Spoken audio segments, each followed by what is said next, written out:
So if you can have a guy that's in the audience that's yelling, I shot him, now shot me, I shot him, now shot me, and then that guy gets arrested for child charges, like what is going on here? But there was something else going on here. Epstein was not some sort of whiz kid hedge fund manager. Epstein was playing a part.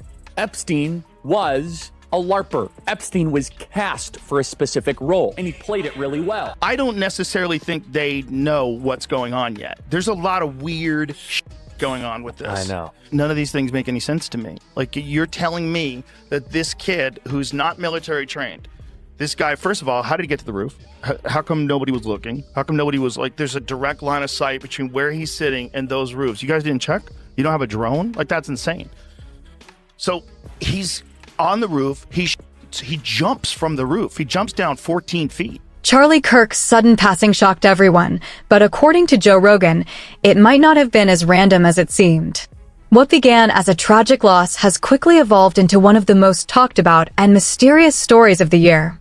With new voices weighing in, the case has taken on a darker tone, raising unsettling questions about what might really have happened behind the scenes. It's a coincidence. Hold on to that thought. Did you know that Charlie Kirk's father, Robert W. Kirk, was actually the architect for Trump Towers? Also, did you know that Erica Lane Kirk won Miss Arizona USA in 2012? Don't forget, Donald Trump ran Miss America from 1996 until 2015. Seeing the correlation here? Now, not saying age difference is a big thing, but did you know Erica was 5 years Charlie Sr.? But this is where coincidences aren't. Well, this was so arranged. And there's so much more to Erica Kirk. Kind of like how she was all into basketball, didn't want to be all girly, never liked to dress up, even cut all her hair off, and ended up being Miss USA.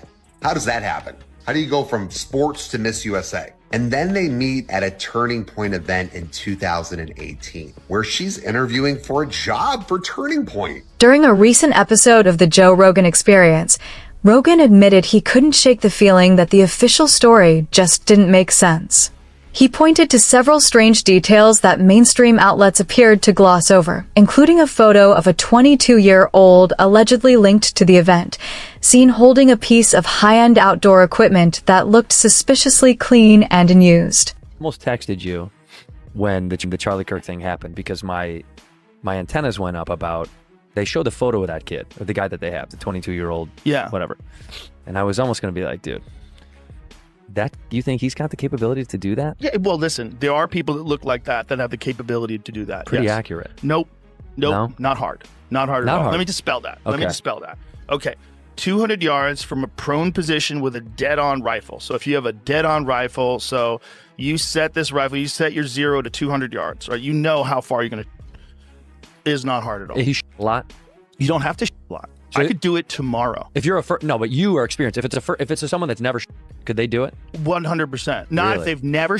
They wouldn't know where to look. They'd have a hard time acquiring the like when you look through a scope, like with the reticle is weird. Like it's sometimes takes a minute. You got to know the distance that you have to be from it to really line it up in your sights.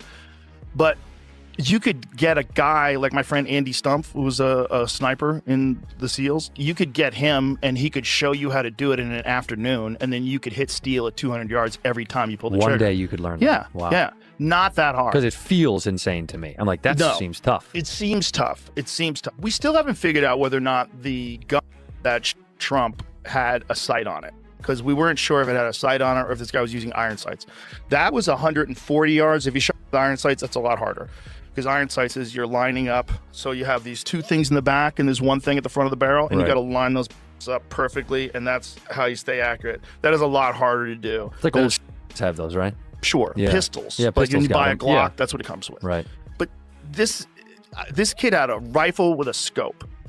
Now here's where it gets weird. The first images of this rifle with a scope, I swear to God, it looks like he has a composite stock on it. Like it looks like a modern 30-06 rifle.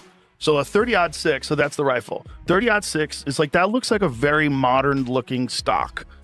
I mean, it might not be. It might be just a bad resolution. It might be wood. It's hard to tell. But if you showed me that and you said, hey, this is my cousin's rifle, is this any good? I'd be like, looks like a standard bolt action rifle with like a sophisticated modern scope on it. Sure. Now, apparently, the narrative is that this is his grandfather's rifle from World War I and doesn't have a serial code. Okay. Interesting. Okay. Why? Wait. Rogan noted that the gear didn't match the rough environment described in reports, saying the entire setup seemed off. But that was only the beginning. He went on to mention that parts of the original story had quietly disappeared or been rewritten online, edits that only deepened public suspicion. Soon, social media detectives took over, dissecting every clip, every screenshot, and every inconsistency. Questions started flooding in, not just about the reliability of the reports, but also about why key people tied to the incident were staying so silent. As the story spread across TikTok, Reddit, and countless podcasts, the mystery grew deeper. Then came another strange twist. Eyewitnesses reported that an older man at the scene began shouting bizarre phrases right after the event, even yelling, "I did it before behaving erratically. Rogan suggested that these outbursts might not have been random at all, but a calculated distraction meant to cloud the truth. He theorized that the chaos looked too synchronized, almost as if someone wanted to confuse the narrative before anyone could piece things together. And once Rogan said that on air, the internet exploded.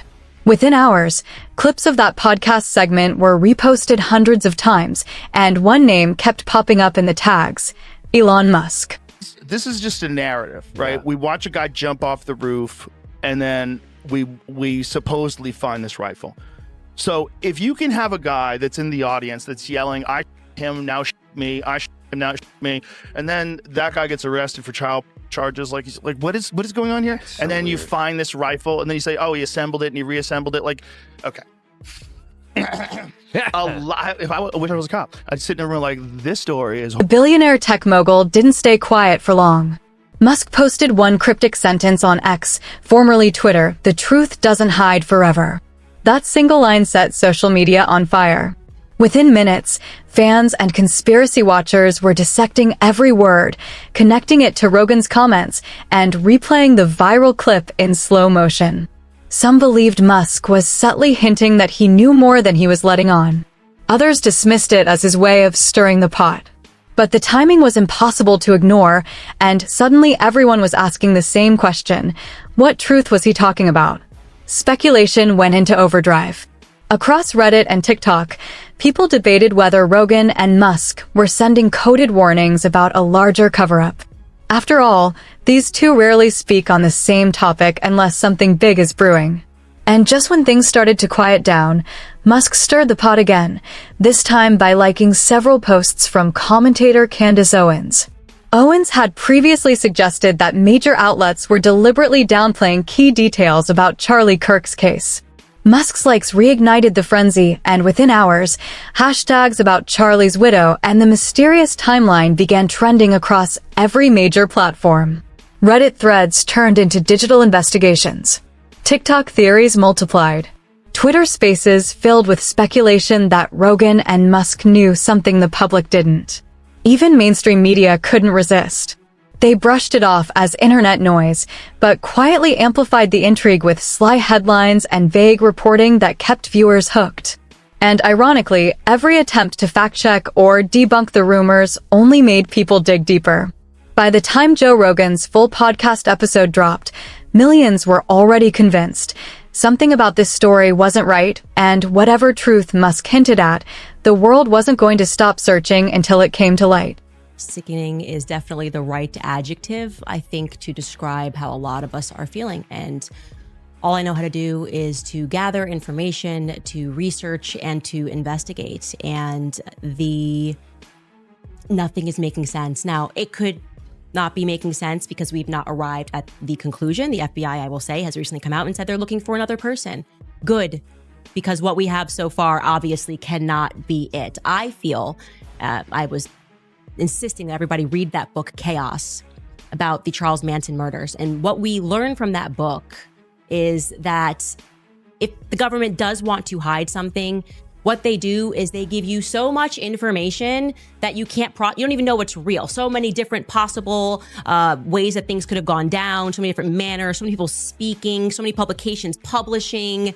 And it's just meant to be chaotic, to drive you crazy and to just go, okay, I'm just going to accept whenever the authority says something and not prod any further. We can't allow that to happen here. I won't allow that to happen here because this something terrible has traumatized the world, okay? And I feel as though when it comes to this, the media, the government, the talking heads, everyone is confusing us about what actually took place with Charlie Kirk, this event, how it got set up. I even would like to know who picked the venue. Everything that followed only made the situation look even stranger and far more suspicious. Joe Rogan didn't just question a few small details. He flat out challenged the entire timeline of events. He highlighted inconsistencies in the story, unusual behavior from key individuals, and the baffling silence from investigators who continued dodging even the most basic questions. Rogan didn't claim to have the answers, but he made it clear that too much simply didn't make sense. He even joked during his show that if this whole saga were turned into a movie, no one would believe it. That's how unreal it sounded. Then Candace Owens stepped in and turned the whole conversation upside down. During one of her live streams, she claimed that before everything happened, Charlie Kirk had started digging into topics that made some very powerful people, both in the US and abroad, extremely uncomfortable. According to her, his questions were beginning to stir the wrong kind of attention. Owens said that Charlie had left behind a note hinting that someone close to him might not have been entirely honest. She even displayed what she claimed were screenshots of private messages between Charlie and his team, messages showing major donors suddenly withdrawing their funding just days before everything took a shocking turn. Those screenshots spread across the internet like wildfire. People zoomed in, analyzed timestamps, and argued over whether the messages were real or doctored. Rogan's fans quickly noticed something deeper. Certain parts of Owens's claims echoed things Rogan himself had said earlier about missing details, trust issues, and an uneasy feeling that something wasn't right behind the scenes. That overlap made fans believe there was a pattern forming, perhaps even a link no one had noticed before.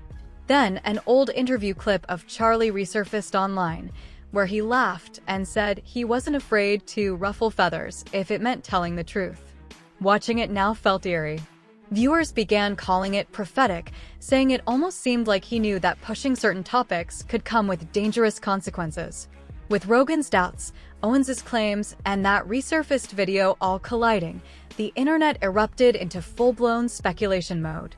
But just when it seemed the chaos couldn't get any louder, prosecutors in Utah dropped what they called new evidence, a series of text messages allegedly sent by the main suspect, 22-year-old Tyler Robinson, to his romantic partner.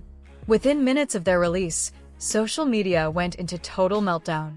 The texts were framed as a confession, but they didn't sit right with the public. Countless users, including digital analysts and commentators, claimed the messages didn't sound natural. The tone was too polished,